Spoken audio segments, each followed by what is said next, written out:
Ram.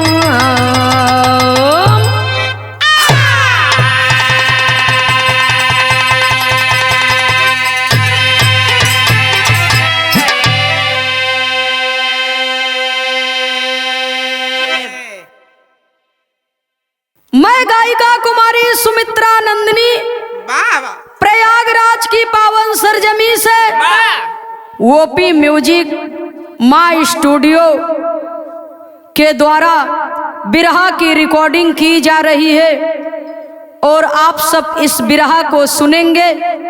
Channel को subscribe करेंगे, share करेंगे, कमेंट लिखेंगे कि हमारा बिरहा आपको कैसे लगा।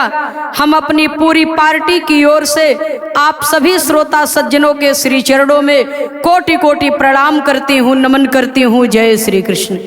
मास्टर साहब 4 लाइन बिरहा में भूमिका का भाव है।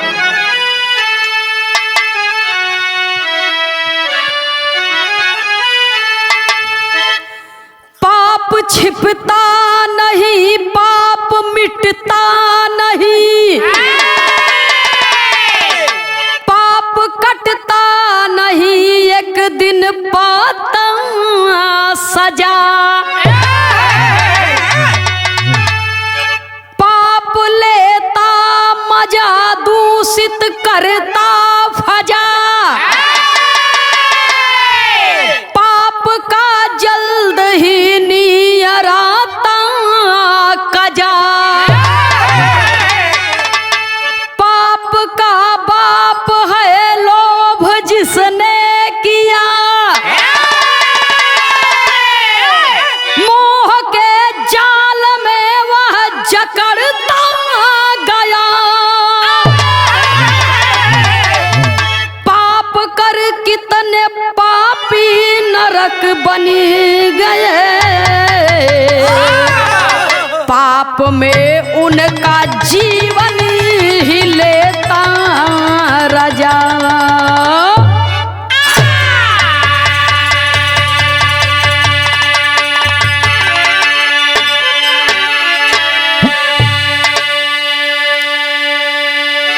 बिरहा सुनने वाले श्रोता सज्जनों,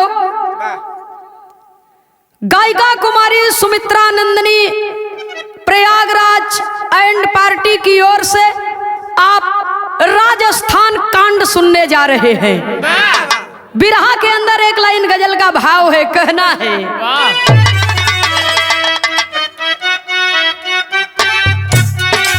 बाबा मास्टर, ये जो हल्का हल्का सुरूर है,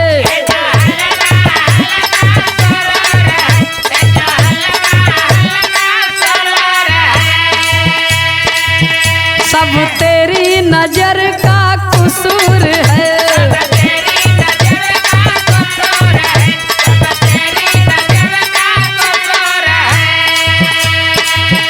तूने जाम लबों से पिला दिया रे मुझे, एक शराबी बना दिया।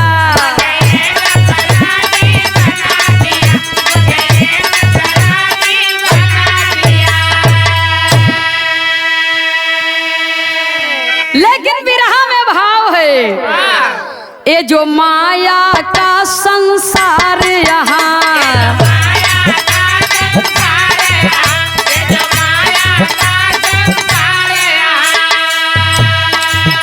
धन दौलत का अंबार यहाँ,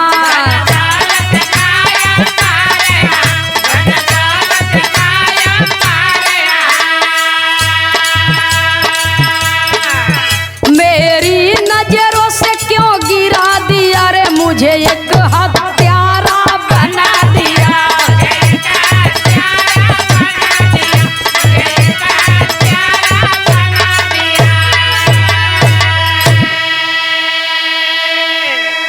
नजम की लाइन में कवि को संकेत करना पड़ा। कहानी की शुरुआत इहवे से बा। कैसे भैया हो,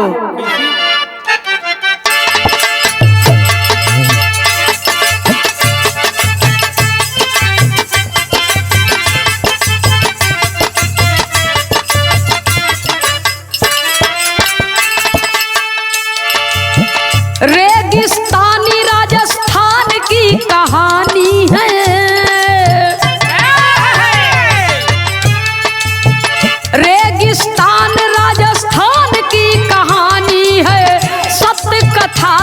मिली घटना ये पुरानी है।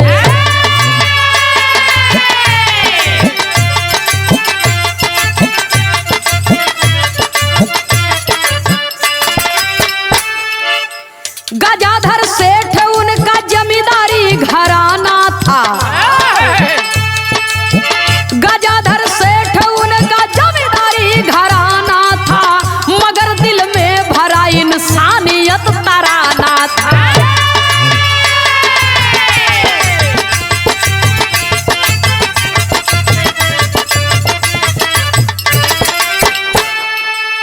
उन्हीं के गांव जेठू जाति का कुहार रहे।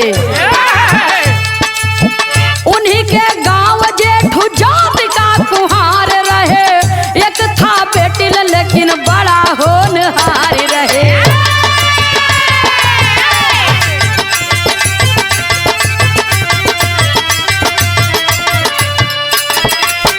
दोनों परानी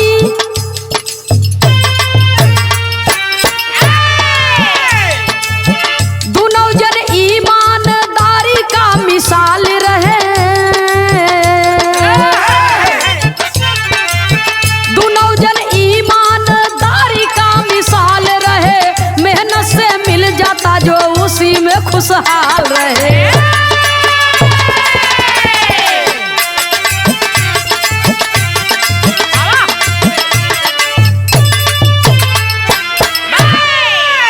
जरा आप लोग बात के समझ लें भैया हो।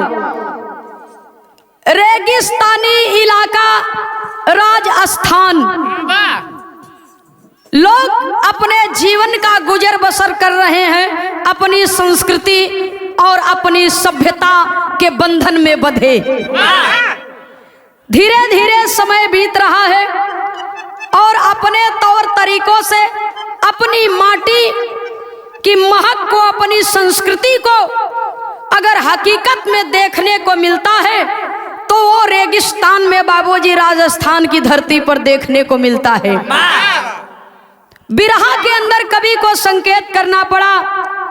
एक सेठ जी जिनका नाम गजाधर सेठ है, और सेठ जी का परिवार बड़ा उन्नतिशील और बड़ा ही मानवता का भाव उनके भीतर है। तो एक दिन गजाधर सेठ जी अपने दो नौकर के साथ में, जेठू जाति का कुहार था बाबूजी, यह कुल दियली पुरवा है सब कुल अपन बनाए के, माटी के बर्तन बनाए के अपने जिंदगी का गुजर बसर करत बा।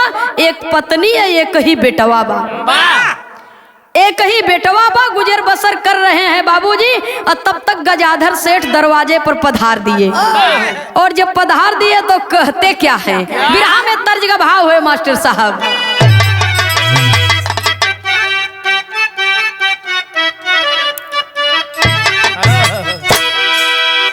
अरे छोड़ी दा चटकल की नौकरिया सुनाए सजना। लेकिन सेठ जी कहत का है जेठू कुम्हार के, त कैला हे कैला तू हऊ नौकरिया सुनाए मितवा, कैला तू हऊ नौकरिया सुनाए मितवा, कैला तू हऊ नौकरिया सुनाए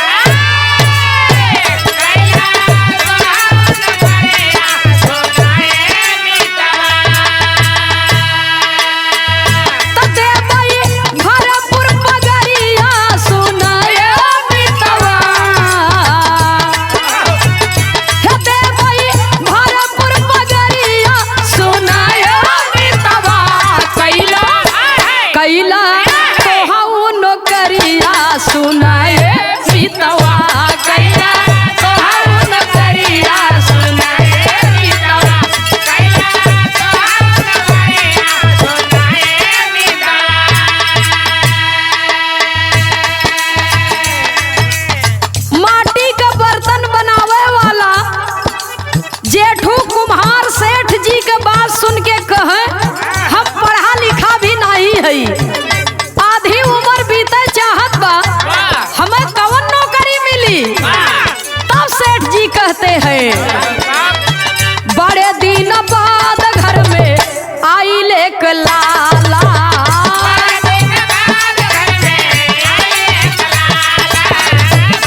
सेठ जी कहें एक जमाने के बाद मेरे घर में बेटा पैदा हुआ है और हम मनौती मांगे रहे कि जब बेटवा पैदा हुई अगर हमारे घरे का चिराग जन्म ले तो ये रेगिस्तान है, यहाँ रेत के अलावा और कुछ मिलता नहीं है। आने जाने वाले यात्रियों को पानी की बहुत तकलीफ होती है, इसलिए सोचा था कि एक ठे प्याऊ बनवाए दे और एक ठे धर्मशाला बनवाए दे।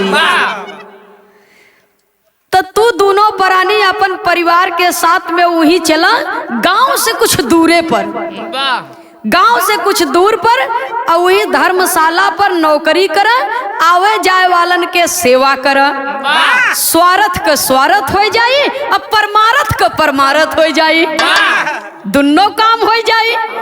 जब इतना बतिया सुने जेठू कुम्हार तो कहे सेठ जी हमार पूरा भरा बिरादरी कुल यहाँ बा, पूरा हमार परिवार यहाँ बा, हमार कारोबार सब कुछ यहाँ बा, अपन रोजी रोजगार छोड़ के हम वहाँ जाब तो हमार लड़का का खाई, अपने परिवार के गुजर बसर कैसे करब, सेवा की है से कुल काम न चली। सेठ जी कहे चिंता मत करा, तोके हर महीना पगार भी दे, तो हर परिवार चलावे बदे तोके हर महीना पगार भी दे, और तू इलाका का एरिया का ईमानदार आदमी है और तोहसे बढ़िया काम ही क्यों कई न पाए।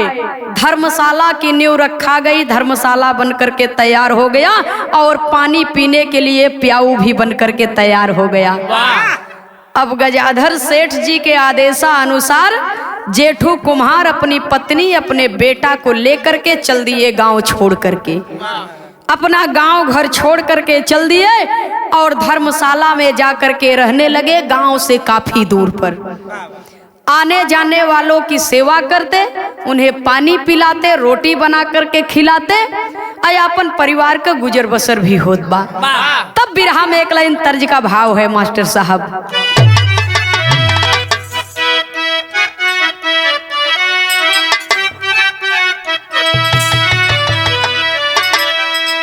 बिरहा में बड़ा सुंदर भाव कवि जी लिखते हैं, बड़ा सुख पावेले, बड़ा सुख पावेले नौकरिया पे जाई के,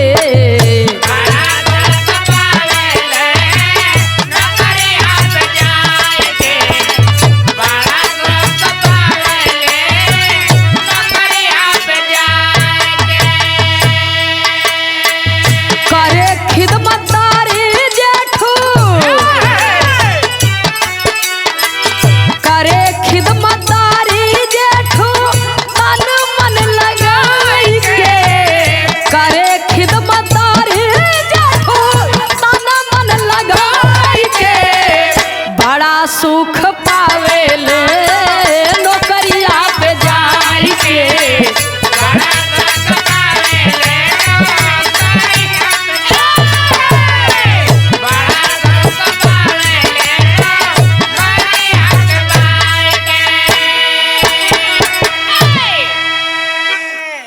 सुने वाले बाबूजी माटी का बर्तन बनावे वाला काम भी रातों दिन अथक परिश्रम करने वाले जेठू कुम्हार अपना सारा कारोबार छोड़ दिए और सेठ जी के आदेशानुसार लोगों की सेवा में जुट गए। और जब जुट गए तो आंतरे के भाव में कवि को संकेत करना पड़ा, कहना है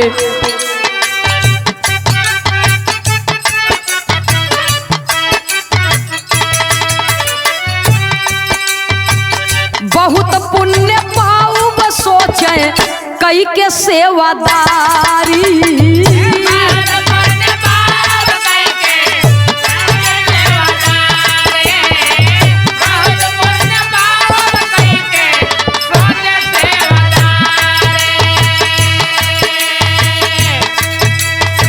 साधु संत आवे चोर डाकू या भिखारी,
बाबूजी, चाहे साधु हो, संत हो, चोर हो, डाकू हो, भिखारी हो, धनी हो, जो भी उस रास्ते से गुजर जाते, जेठू कुम्हार उनकर सेवा कई के आनंद की प्राप्ति करते। दोनों प्राणी बहुत प्रसन्न हैं कि जीवन हमार सार्थक हो गया। प्यासे को पानी पिला दिया, भूखे को रोटी खिला दिया, जीवन मेरा सार्थक हो गया। दोनों प्राणी बहुत खुशी हैं। एक लौता जवन बेटवा बा, अब बाप मतारी के नक्शे कदम पर चलत बा कि मेरे पिताजी सेवा में इतने प्रसन्न हैं और मैं भी अपने पिताजी और माताजी की तरह हृदय से लोगों की सेवा करूंगा। धीरे धीरे समय बीता तो हुआ क्या? बिरहा में एक लाइन तर्ज का भाव है मास्टर साहब।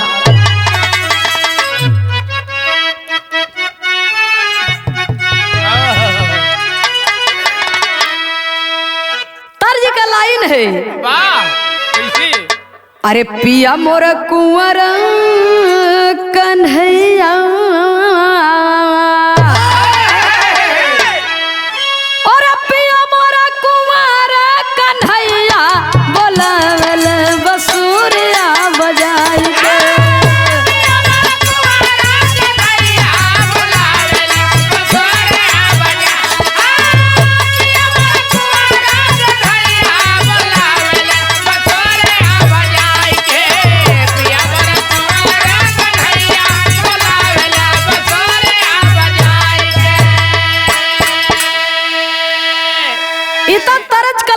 लेकिन यही भाव में गाना में लिखना पड़ा। एक दिन एक सेठ अपने परिवार के साथ में, दूठे बेटवा अपने दुल्हन के साथ में चले हैं रोजगार करने के लिए, व्यापार करने के लिए, और इतना बड़ा धन उनके लगे बा कि व्यापार करें दूर दूर देश में जाए जाए के। सुने वाले बाबूजी और सेठानी और सेठ जी वही धर्मशाला में रुक गए, और जब रुक गए तो रात्रि के समय सेठ सेठानी भोजन करके आराम करने लगे, तो उनकर बेटौना जाए के, जेठू कुम्हार का बेटौना जाए के सेठाइन के गोड़वे दबावे लगा। और जब पांव दबाने लगा तो सेठानी उस बेटे को अपने पास में बुलाती है, उसका हाथ देख करके कहती है कि तेरे हाथ की रेखा बता रही है कि तू एक दिन बहुत बड़ा आदमी बनेगा। तो जेठू कुम्हार के दुल्हन से कहा, अपन बेटवा हमें दे दे कुछ दिन के लिए, तोहर बेटवा एक दिन बहुत बड़ा आदमी बनी, आखिर तोहरे लगे रही, तो माटी का काम तू सब दिन की है, इहो इहे करी, दुनिया का सेवा करी, सेवादारी करी, सेवक के अलावा और कुछ बनी न। हमरे संगे तोहार बेटवा जाई तो सेठ बनी, मालिक बनी, हजारों नौकर चाकर इसके आगे पीछे घूमेंगे। अच्छा, कुम्हार दोनों प्राणी सेठानी के बात मान गए, अपने एक लौता बेटवा के सेठ सेठानी के साथ में भेजने के लिए तैयार हो गए। कहाँ? देसावर जाने के लिए। मेरा बेटा सेठ और सेठानी के साथ में देसावर जाएगा और धन कमाएगा। तो माई जब बेटवा के अपने विदा करत हैं तब को भाव लिखा गया, अरे बछड़े से बिछुड़ता गैया, अरे बछड़ा से बिछुड़ता गैया, समैया वीरान हो गईली।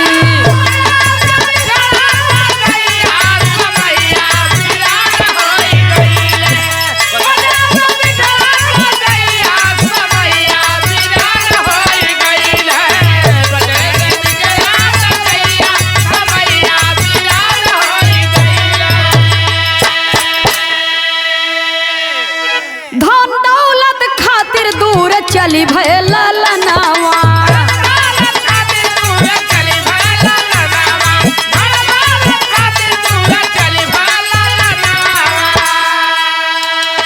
माई के ममता का खाली बात मनावा,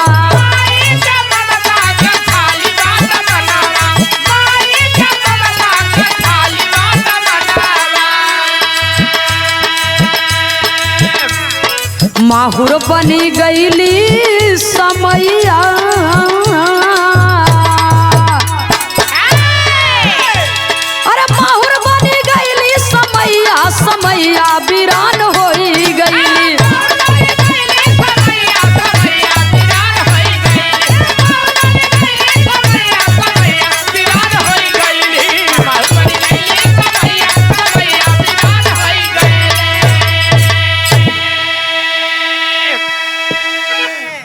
बेटवा हमार मटिया धुरिया में काम न करे, यह लालच में माई बाबू भेज तो दिए। बेटे की बाल्य अवस्था है, बचपने बा। सेठ सेठानी कहे तोहरे बेटवा के हम लई के जात हई तो कम से कम 12 बरिस तक ले तू अपने बेटवा के भुलाए जाइ है। 12 बरिस के पहले तोहार बेटवा अब तोहसे न मिल पाई। जब इतना बात बाबूजी सुनत हैं माई तो अपने लाल के विदा तो करत हैं, लेकिन माई के मनवा दुखित बा। माई के मनवा दुखित बा बाबूजी। अपने 8 बरिस बेटा के माई विदा करत हैं 12 साल के बदे, और वो दूर देश देशावर में कमाए बदे। सेठ सेठानी तो लेकर के बच्चे को चल दिए, लेकिन यह माई अंगूरी पर दिन गिरन थन कि कहियो 12 बरिस बीती तो कहिया हमरे आँख का तारा लौट के आई।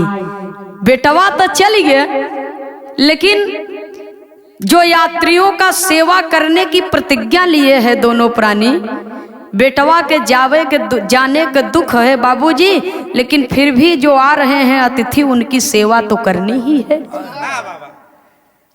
तो एक न एक अतिथि रोज आवे, रोज दोनों प्राणी जेठू दोनों प्राणी मिलके मन से सेवा करें, मन से सेवा करें। धीरे धीरे टाइम बीतत बा। एक दिन जेठू का दुल्हन अपने पति से कहत हईन कि काश मेरे पास कहीं से धन टपक पड़ता, या कोई दानी आ जाता जो मुझे अपना सारा धन दे करके चला जाता, तो मैं उस धन को लेकर के देशावर जाती और अपने इकलौते आँख के तारे को वापस बुला लाती। माई का करेजा बेटवा के बगैर कुहकता, तड़पता।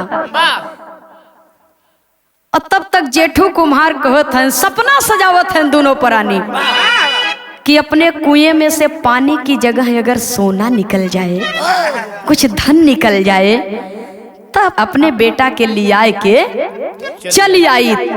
दोनों प्राणी सपना सजावत हैं बाबूजी, लेकिन सपना तो सपना रह गया। वो सेवा करने में जुटे हैं, उनका सपना साकार होवे नहीं चाहत बा। सपना साकार होवे नहीं चाहत बा। एक दिन एक पति और पत्नी अपने परिवार से छुप करके तीर्थ यात्रा के लिए निकले हैं, और तीर्थ यात्रा के लिए निकले हैं। आप मोबाइल में सर्च करके देखेंगे तो राजस्थान में एक जगह है जिसका नाम है अमरपो। उसी जगह पर वो धर्मशाला बना हुआ है, तो अमरपो का नाम दिया गया बाबूजी। तो दोनों प्राणी कहते हैं जेठू कुम्हार से कि इस जगह का नाम हमने बहुत सुना है। हम दोनों प्राणी अपने परिवार के चोरी चोरी से निकले हैं तीर्थ पर जाने के लिए। दोनों प्राणी घूमने के लिए निकले हैं। क्या आज की रात हम आपकी धर्मशाला में रुक सकते हैं? जेठू दोनों प्राणी कहे भैया आप लोगन के सेवा के बदे तो हम हिया हई, एकदम रुक जा, कोनो प्रकार के यहाँ परेशानी न होई। हम अपन जान का बाजी लगा करके भी अतिथियों के जिंदगी और उनके सम्मान की रक्षा करते हैं। शाम के टाइम में जेठू कुम्हार का दुल्हन रोटी बनावत हईन, भोजन बनावत हईन, खाना बन के तैयार हो गया। और राही दोनों प्राणी भोजन करके धर्मशाला में जब लेटने के लिए गए तो जवन दोनों प्राणी आई हैं ओकरे मेहरारू के तन पे अथाह गहना लदा है, अथाह गहना लगा है। तो जेठू कुम्हार के दुल्हन आधी रात के अपने दूल्हा से कहत हईन कि मेरे दरवाजे पर रोज लक्ष्मी आती है और आकर के चली जाती है, और हम आप ऐसे ही देखते रह जाते हैं, कब तक लोगों की सेवा करेंगे? अब इससे बढ़िया मौका नहीं मिलेगा। अगर बेटवा के लिए आवे के बाद तो एक काम करा, ये जो दोनों प्राणी आए हैं इनका सारा पैसा और इनका सारा गहना ले लीजिए। अच्छा ले तो कैसे हम लेबा, का कहब? तब दुल्हन कहत है इनकी सुना, अपने जिगर के टुकड़ा के पावे बदे लोग न जाने कौन कौन सी हद पार कर जाते हैं। एक काम करा, ये दोनों प्राणी के जान से मार दे जाए, बहुत सेवा होई गे। ये दोनों प्राणी के जान से मार देवा जाए। और जवन घोड़ा गाड़ी खड़ी बा तो उ गाड़ी के सहित दोनों जने के लाश ले जाए के कुछ दूरी पर जवन दलदल बा वही में छोड़ दिया जाए। और जवन धन बा ओके गट्ठर बना के कुआं में अपने लटका दिया जाए। धीरे धीरे ऐसे ही जब कुछ धन इकट्ठा हो जाए तो अपने बेटवा के चलब दोनों प्राणी लिया के आई। तो सुनने वाले श्रोता सज्जनों, जब एक बार कदम पाप की दलदल में धंस गया तो वो धंसता ही जाता है, क्योंकि लालच का कोई अंत नहीं है, इच्छा की कोई अंत नहीं है। कभी को बिरहा शैली में टेरी के भाव में लिखना पड़ा।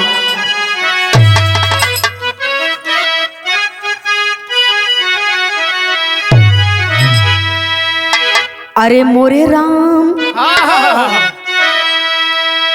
अरे मधुशाला का वो प्याला बन गया, धर्म की नींव रह गई धंसा है धर्मशाला।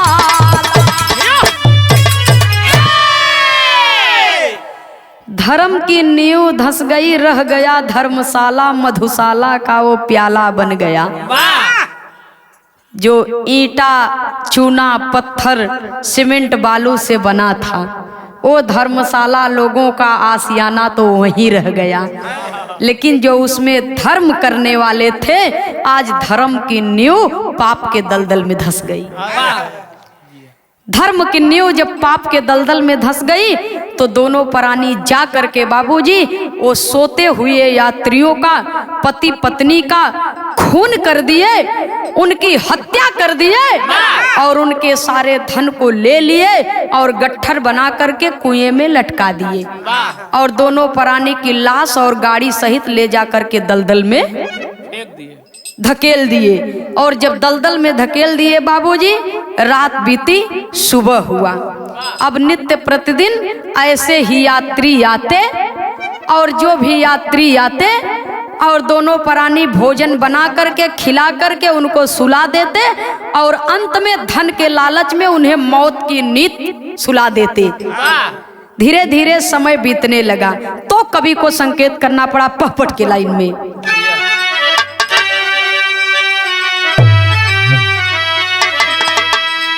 अरे पाप कर्म करई लागे दुई नौ जनवा मनवा बाउर बा।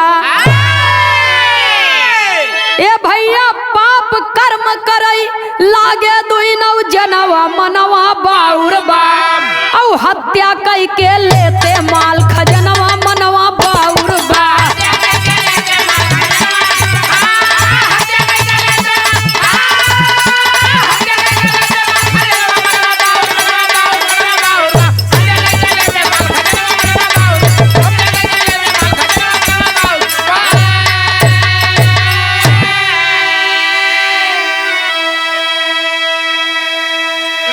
अरे दोनों प्राणी सोचन लागे औ बीते दिन रात समैया हो औ लक्ष्मी मेरे घर में आके फिर जाती क्यों लगे न कोई उपैया हो।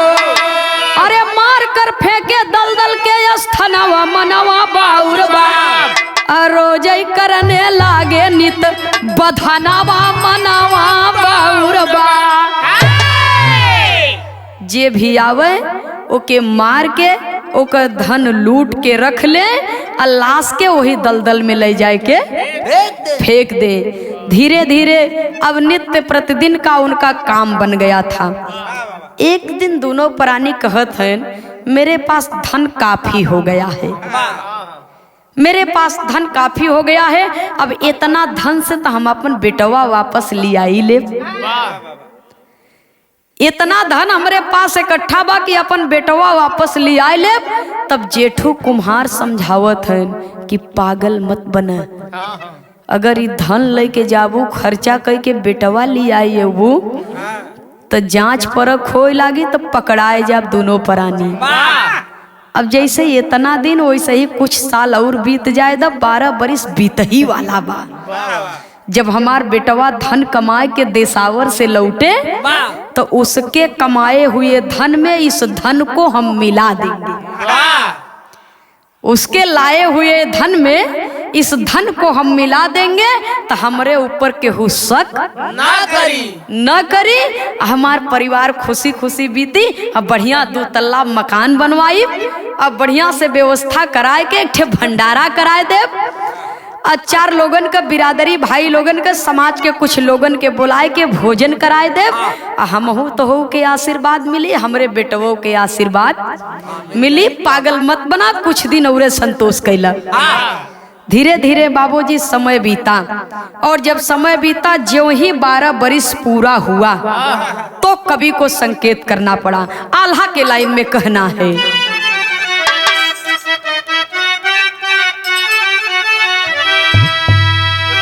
अरे पाप के श्राप एक दिन तो हई पर विशाल भैया।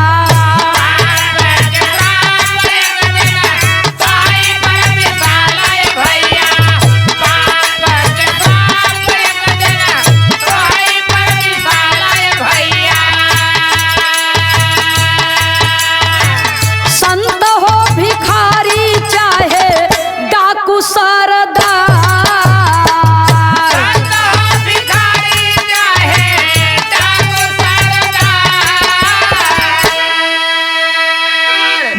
साल बाद लौटा जेठू के ललनवा बाबू।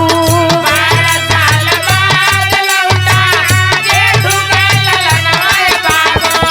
12 साल बाद लौटा जेठू के ललनवा बाबू। माल खजाना लइके रथ पे सवार,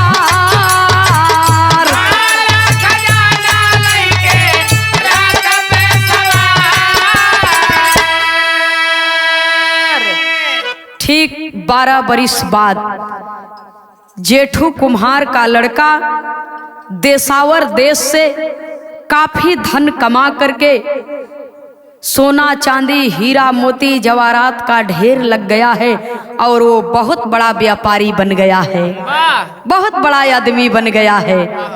और वहां से लौटा है तो 8 बरिस का लड़का जब रहा तब माई विदाई किए रहे। जब लड़का लौट के आवत बा तो अपने बेटवा के माई बाबू चिन्ह ही नहीं पाए। माई बाबू चिन्ह ही नहीं पाए कि मेरा बेटा है। तो दोनों प्राणी बतियावत हैं, यात्री तो बहुत मालदार है, बहुत धन इसके पास है, अगर ये मुझे मिल जाता तो फिर क्या बात रहती। तो दोनों प्राणी बाबूजी सेवा सत्कार में जुट गए, और जब सेवा सत्कार में जुट गए तो यहाँ आने से पहले जेठू कुम्हार का बेटा गया कहाँ था, आल्हा के अगली लाइन में कहना है,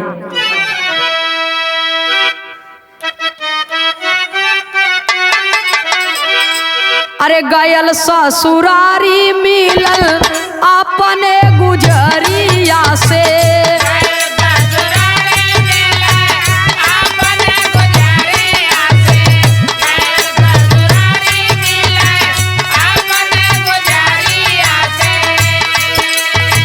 दूसरे दिन घर होना हारी बरिया,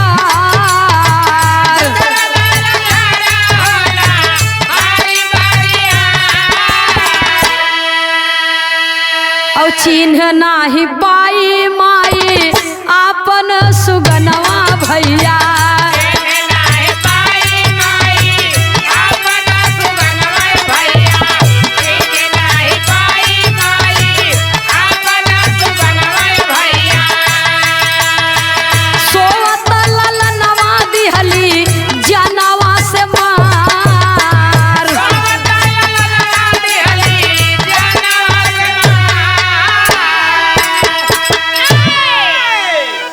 पहले के जमाने में अक्सर ऐसा होता था कि बचपन में ही शादी हो जाती थी, तो बाल्यावस्था में ही जेठू कुम्हार अपने बेटे की शादी कर दिए थे, लेकिन जब वो युवा होकर के लौटा तो अपनी पत्नी को नहीं भूला है।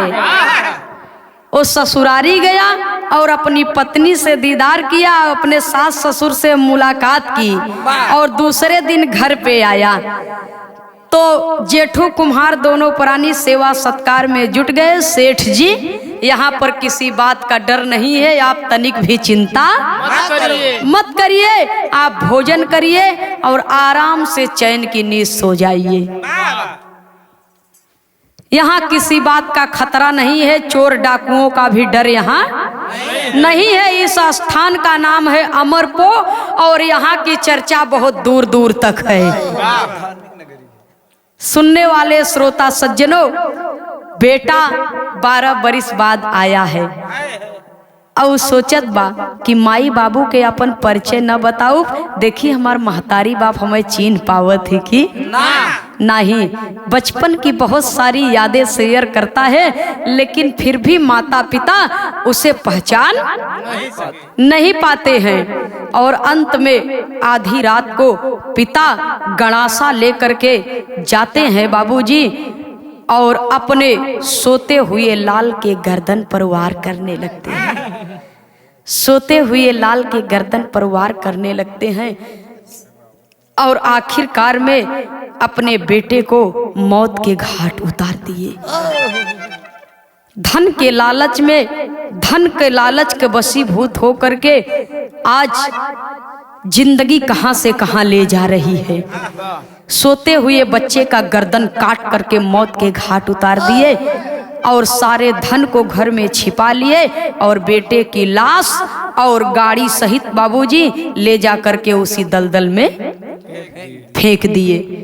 और जब फेंक दिए, रात बीती, सुबह हुई और जब सुबह हुई बाबूजी तो ससुरारी से, लड़कवा के ससुरारी से ओकर ससुर जी अपने बिटिया के लियाए के आवत हैं। और जब लियाए के आवत हैं तो हुआ क्या, कभी को संकेत करना पड़ा।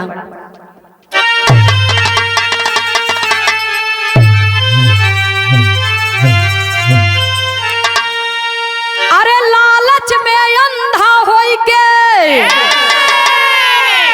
अरे बूझे न बतिया, लालच में अंधा होकर अरे बाबू बूझे न बतिया, रख के लालन के सूरतिया पिटेला छतिया।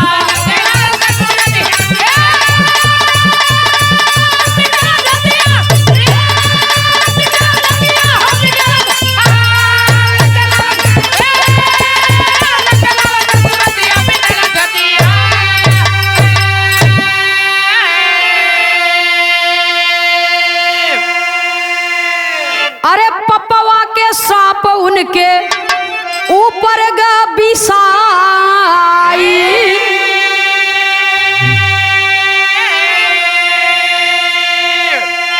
आई अपने हाथे लाल के अपने दिहल मुआई।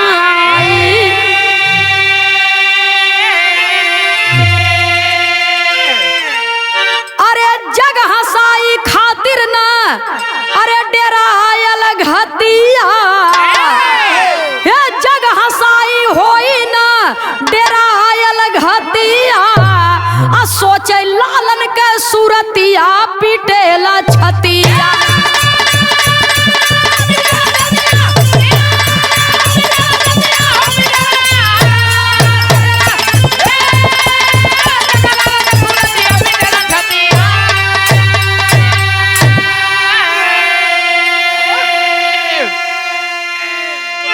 बहू को देखकर सास खुश हो गई और खुश हो गई बाबूजी तो कहत बा कि बहू तुम?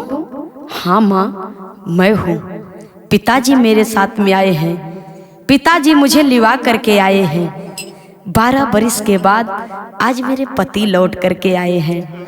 बोलो माँ वो कहाँ हैं? उनसे मुझे बात करनी है। कहाँ है वो? जब इतना बात सुनत है, कौन बेटी?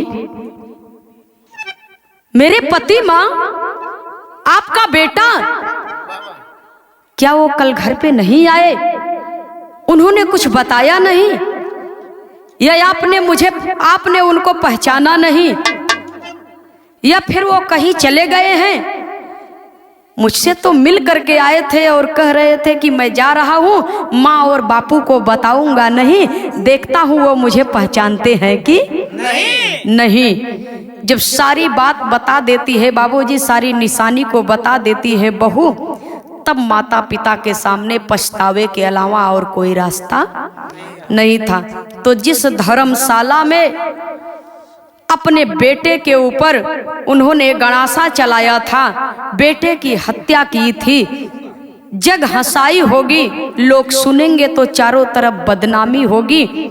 जिस बेटे के इंतजार में माता पिता 12 वर्ष बिता दिए, जिस बेटे को अपने आंख के सामने लाने के लिए अनगिनत हत्या किए, आज उस बेटे के मरने का पश्चाताप कर रहे हैं कि मेरी जिंदगी किसी काम की।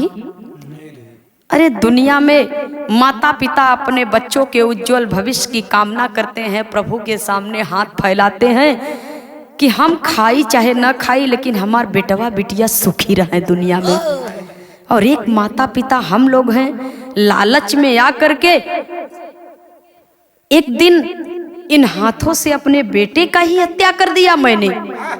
मुझे जीने का कोई अधिकार नहीं है। तो जिस कमरे में बेटे को मौत के घाट उतारे थे, उस कमरे में जा करके, धर्मशाला के उस क्वार्टर में जा करके भीतर से दरवाजा बंद कर लिए और दोनों प्राणी एक दूसरे के सीने में खंजर भोंक करके बाबूजी स्वयं मौत के हवाले अपने आप को कर दिए। जब स्वयं अपने आप को मौत के हवाले कर दिए तो कवि को संकेत करना पड़ा, बाबूजी लालच करब मारल जाई सबके मतिया।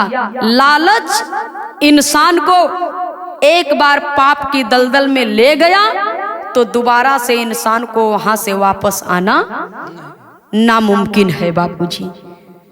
तो कवि को संकेत करना पड़ा आखिरी और अंतिम प्रमाण में।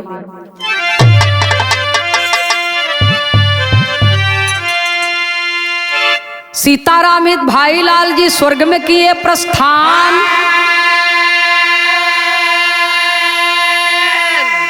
बच के रहना कभी विजय बुल्लार की लेखनी करे फरमान।